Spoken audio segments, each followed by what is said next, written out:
Iya.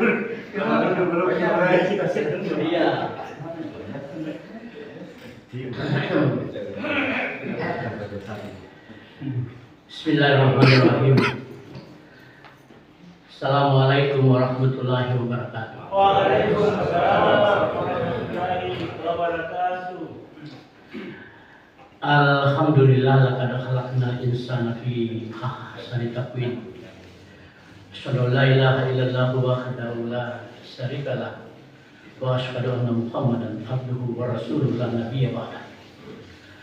Allahumma shalli wa sallim ala sayyidina Muhammad wa ali Muhammad kama shallaita ala Ibrahim wa ala Ibrahim fil alamin innaka Hamidum Majid.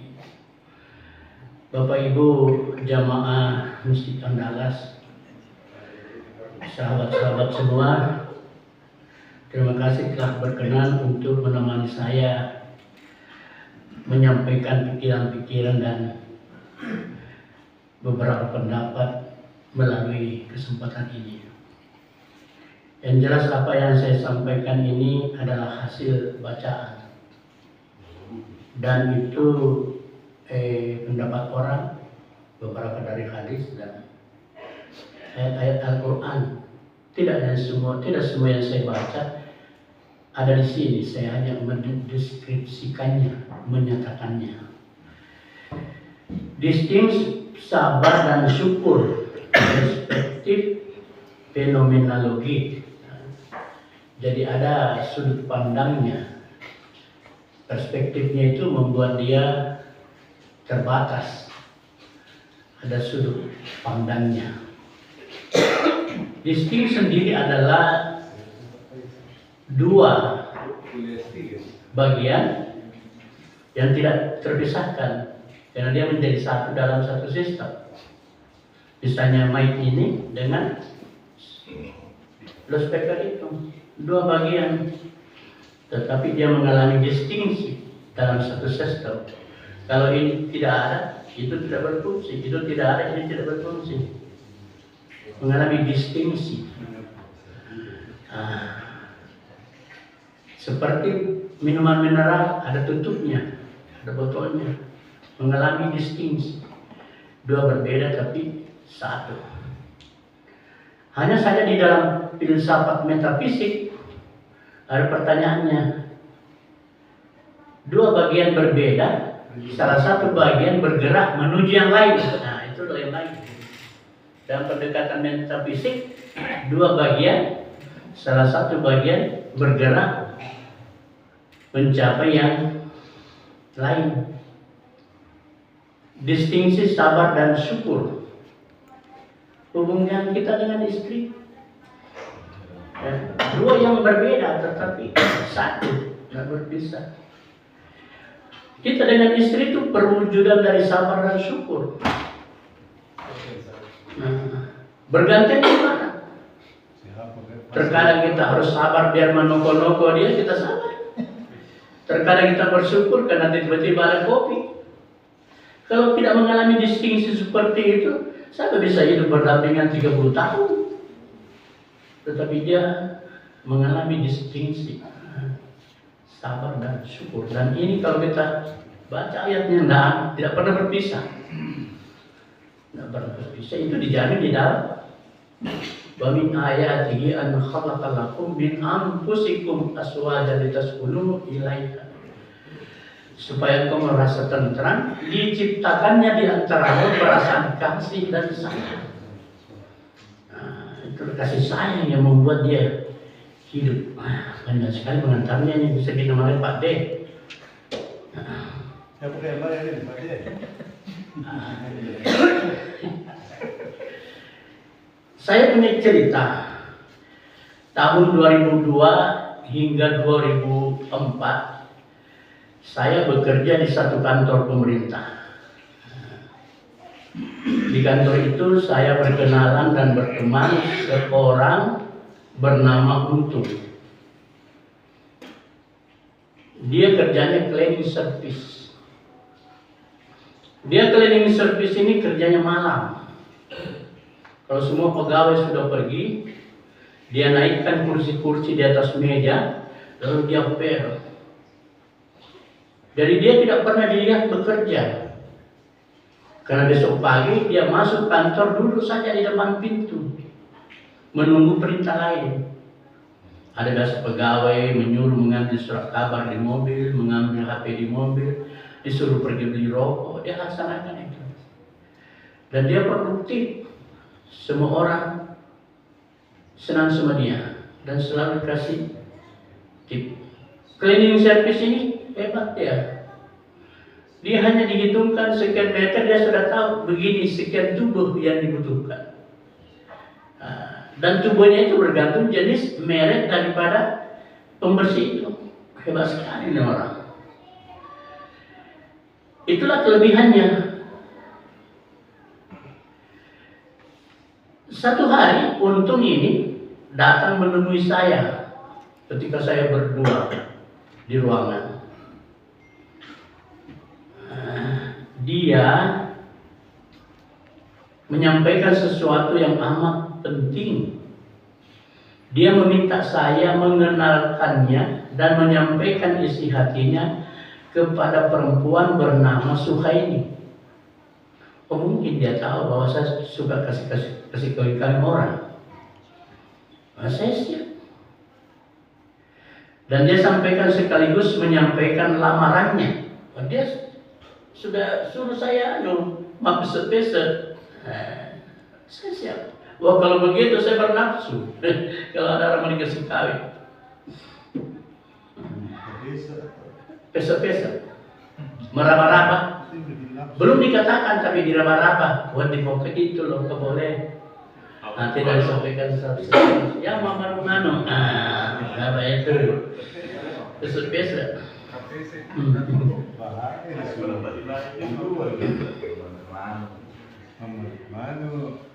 Dia berharap bidadarinya ini berkenan menerima dia. Maka setelah saya bertemu dengan Suhaini, ibarat pemain bola, saya goreng itu barang supaya bisa gol. Sebagaimana biasanya. Ya gol. Jadi tolak. Untung ditolak, saya menderita.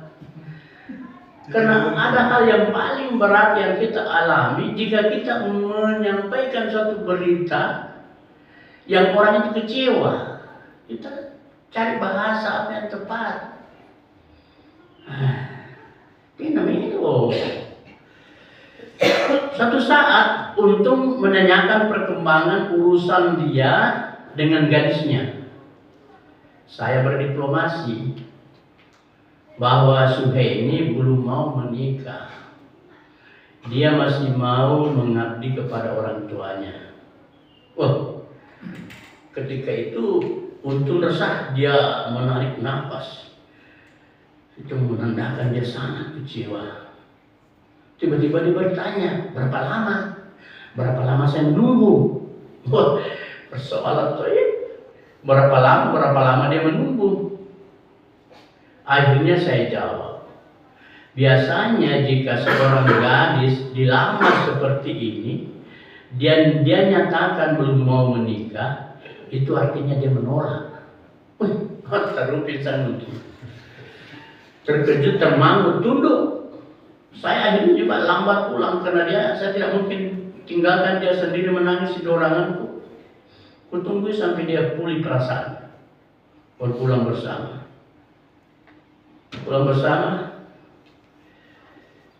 Tahukah kita siapa ini Untung? Untung ini bongkok. Segitiga punggungnya. Biasa kita lihat orang bongkok. Bongkok dia. Dan saya merasa inilah alasan kenapa Suhaini tidak mau. Terus Suhaini kemudian itu menegak. Nama kontak di cerita itu. Cantik. Dia diambil dari kampung, bekerja sebagai sebagai pengantar minuman, makanan ke ruangan-ruangan. Dia memang sering bertemu dengan Untung. Untung ini ketika dia masih bayi, dia terjatuh dari ayunan. Jadi lepas itu tali, terlempar lewat jendela sampai di bawah. Pada saat itulah dia bernama Untung. Untung tidak mati. Bayangkan ini cerita Pak 20 tahun yang lalu. Untung itu artinya dia merasa untung untuk tidak mati, dia bersyukur. Dan dia masih hidup sampai kemudian tumbuh dewasa. Berapa lama dia dikucilkan, tersisih dari teman-teman bermain, tersisih dari keluarga, tersisih di sekolah. Betapa banyak penderitaan yang dia hadapi si Untung ini. Dia tumbuh, dan tidak akan mungkin dia tumbuh besar dan saya bertemu andaikan dia tidak sabar. Jadi dia itu untung syukur, untung tidak mati, itu juga berarti dia sabar. Dia sabar, menerima kenyataannya. Nah, dari sinilah istilah fenomenologi itu.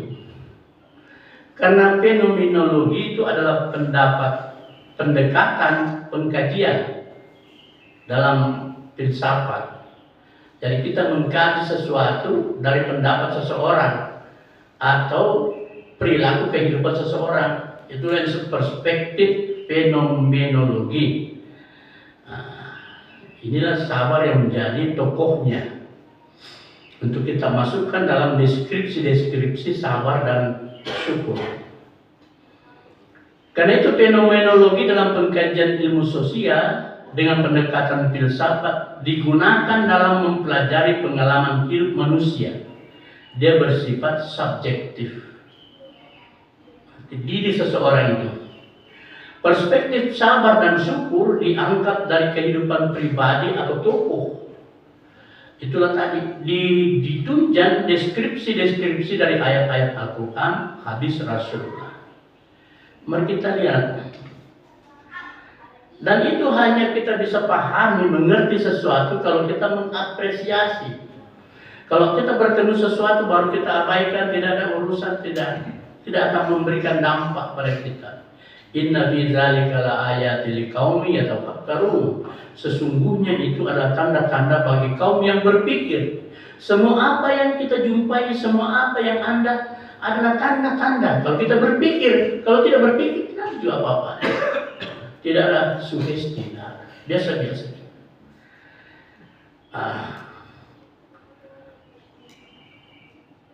Jadi harus ada kemampuan mengapresiasi. Saya banyak membaca literatur, mendalami itu apresiasi. Dari banyak pendapat, selalu ada 3 hal yang ada pada pendapat seorang tokoh, yaitu menerima, menghormati, menghargai. Itulah apresiasi. Dibolak-balik bagaimana saja, pasti hasilnya menerima, menghormati, dan menghargai. Apresiasi itu. Pendapat banyak tokoh, jadi menjadi dia common sense, menjadi milik bersama. Ada hal yang hampir mirip dengan apresiasi, yaitu responsiveness. Kalau responsiveness itu karena dia tadi bilang ilmiah, dia utama-tama itu aja deh. Responsiveness berarti daya tanggap, respon. Kalau kita lihat apa yang berbeda dengan respon, yaitu reaktif, menolak. Reaktif. Tapi kalau respon kita tanggap. Kalau kita main bola tenis, kita merespon bola lawan. Tetapi ada bola lawan yang kita tidak respon, kita tidak reaktif, kita biarkan berlalu. Karena itu bola out. Kalau kita ambil orang poin, kita rugi, kita tidak ambil. Perilaku ini adalah perilaku sabar. Kalau ada bertingkah laku kita tidak suka, jangan respon. Itu bola out. Habis energi untuk melayani, bola mati. Jadi jangan kita tampil sebagai pribadi dianggap, ya memang dia begitu, nah itu sudah dianggap kita itu bola mati, ya dianggap bola mati, diabaikan. Seperti itu, biasa itu anak-anak di rumah anggap mati bola mati, ya bapak begitulah, bapak begitulah, nah begitu, jangan dipedulikan begitu, dianggap bola mati. Kalau masih anak-anak itu masih bagus, tapi kalau orang lain, teman bisnis dan lain sebagainya, itu tidak bagus sekali. Lalu kemudian Bapak Ibu, saya mencari lagi itu apresiasi. Saya gelisah pengen apresiasi. Saya pergi ke Google Map. Saya tindis apresiasi bahasa Arab. Kenapa bahasa Arab? Karena bahasa Arab itu mendapatkan banyak kontribusi dari kosakata Al-Quran. Jadi itu bahasa Arab sebagian daripada kosakatanya dari Al-Quran. Maka putih Misra itu bahasa Arab. Yang muncul apresiasi itu takdir. Tertulis takdir. Lalu kita baca lagi, takdir itu harus diterima, dihargai dan dihormati. Tidak bisa kita menolak takdir. Jadi ketemu juga menghormati, menghargai, mengapresiasi itu adalah takdir. Takdir itu menerima dengan sabar, mensyukuri dengan iman, atau mensyukuri dengan iman dan menerima dengan sabar secara apresiatif. Artinya apresiatif bukan hanya deskripsi, tetapi diwujudkan. Kalau orang Bugis mengatakan sabar manoko-noko, tidak bisa itu. Sabar apresiatif. Hanya orang beriman yang bisa sabar dan bersyukur. Orang tidak beriman, tidak bersyukur itu tidak bisa sabar, tidak bisa bersyukur. Dalam istilah yang sering kita dengar, sugesti and surprise. Mari kita lihat ayatnya yang berkait dengan sabar dan syukur.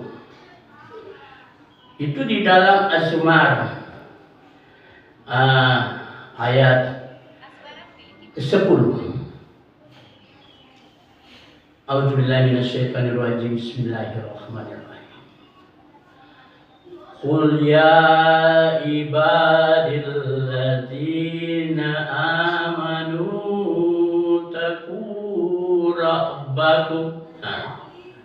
Wahai hamba-hambaku yang beriman, bertakwalah kepada Tuhanmu. Salah satu bagian dari takwa itu adalah transendental, penyerahan diri. Jadi kongkang kenaki bikin transendental. Percuma kita beragama kalau tidak melakukan transendental kepada Allah.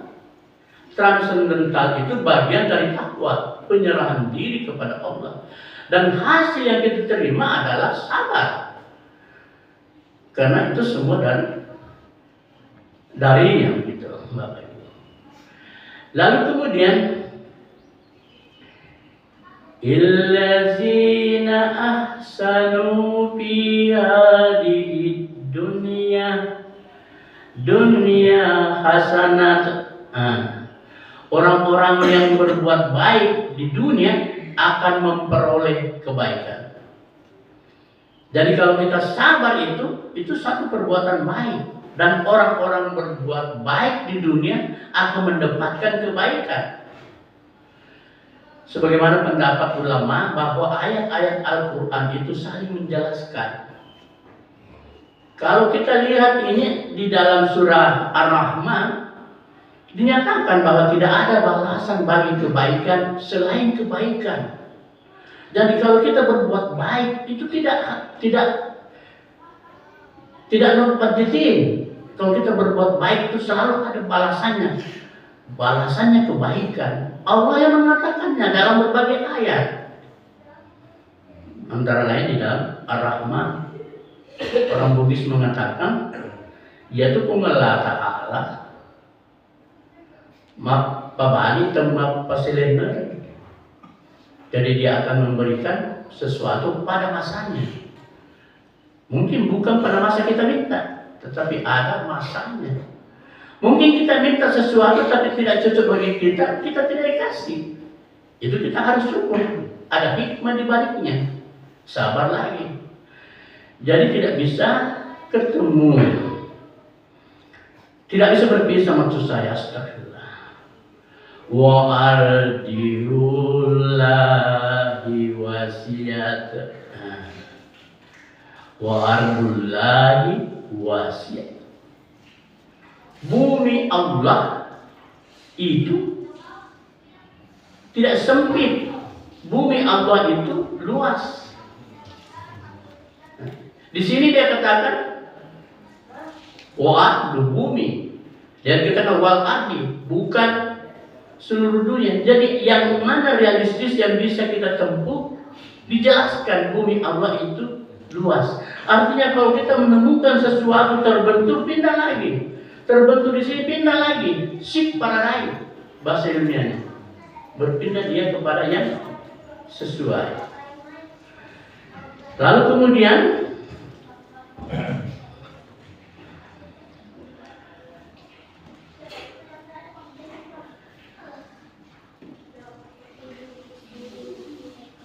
innama yuwaffas sabiruna ajrahum bighairi hisab. Sesungguhnya hanya orang-orang yang bersabarlah yang disempurnakan pahalanya tanpa perhitungan. Jadi orang-orang bersabar itu disempurnakan pahalanya tanpa perhitungan. Kenapa tanpa perhitungan, tanpa hisab? Karena Allah yang memberikan dispensasi. Acara apa sedih. Tapi begitulah cara menyampaikannya ayat-ayat Al-Quran ini. Ini ada hadis Rasulullah mengenai sabar dan syukur. Diriwayatkan oleh Imam Bukhari dan Muslim.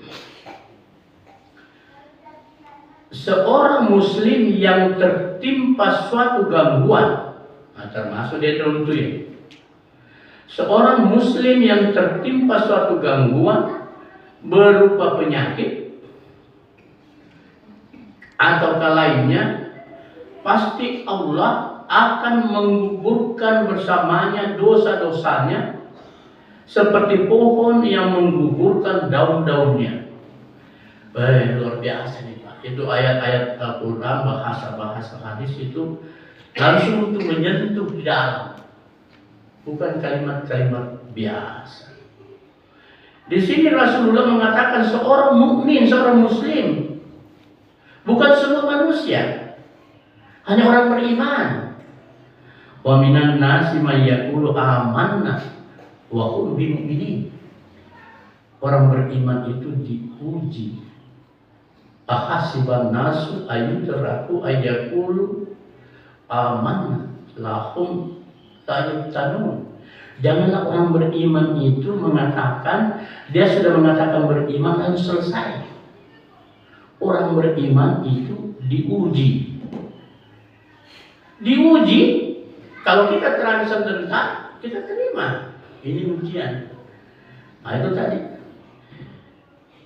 Dan Allah akan menggugurkan bersamanya dosa-dosanya. Jadi orang yang tertimpa satu musibah, satu penyakit yang membuat dia tidak berdaya, akan menggugurkan bersamanya dosa-dosanya.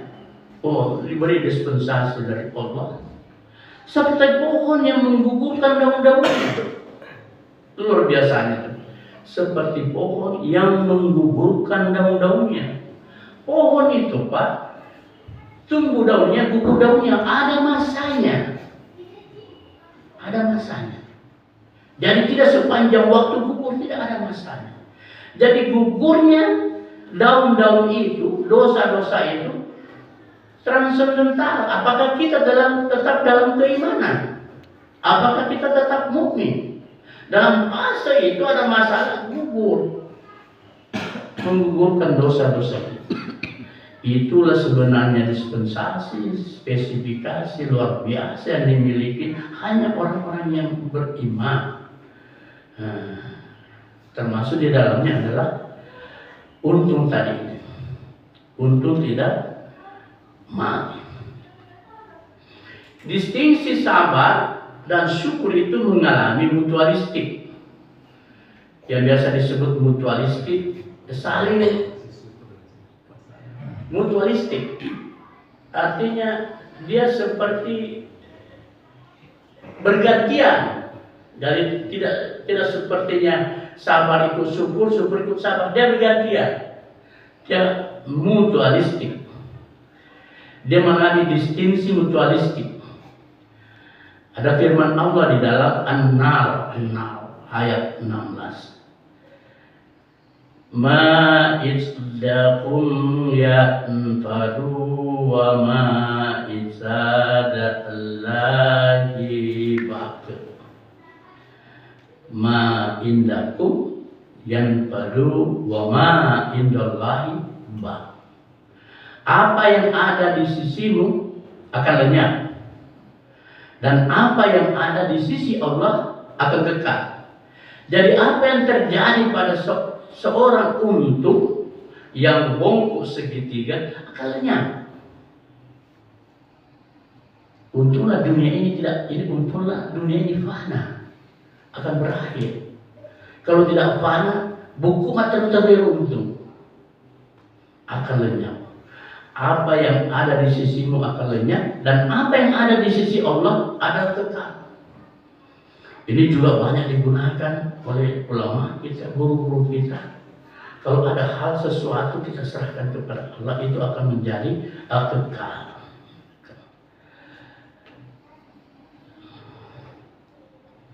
Wala najziyannal ladzina sabaru ajrahum bi ahsani ma kanu ya'malun. Kami pasti akan memberi balasan kepada orang-orang yang sabar. Jadi jangan kita tidak sabar kita. Diberikan balasan orang-orang yang sabar dengan pahala yang lebih baik daripada apa yang selalu mereka kerjakan. Kalau orang berkumulasi itu balasan. Bapak Ibu yang saya hormati, sisa sedikit ini kekuatan. Jadi yang tadi sabar dan syukur dan sabar, dia mengalami distingsi mutualistik dan tidak pernah berpisah. Bukan, baca, tidak pernah berpisah. Sabar dan syukur selalu berlapis dengan perang bolak-balik. Itu deskripsi saya, hasil bacaan. Jika tak mensyukuri atau jika mengingkari, artinya tidak sabar. Atau tidak mensyukuri, artinya tidak sabar. Tidak sabar, tidak mensyukuri. Tidak pernah dia berpisah. Allah mengingatkan di dalam Al-Quran. Wa ista'atsana rabbukum la in syakartum la azidannakum wa la in kafartum inna azabi lasyadid. Ini Allah permaklumkan, sesungguhnya jika kamu bersyukur, niscaya aku akan menambah nikmatku kepadamu. Jadi kalau kita sabar dari nikmat yang diberikan, akan ditambah. Jika kita tidak sabar, murka, siksa Allah lebih beri. Tetapi jika kamu mengingkari, sesungguhnya azabku benar-benar sangat keras. Asap dari Allah itu bukan dari Allah langsung ke kita. Ini matu mabuir rasanya. Ini matu pakasiri aleka.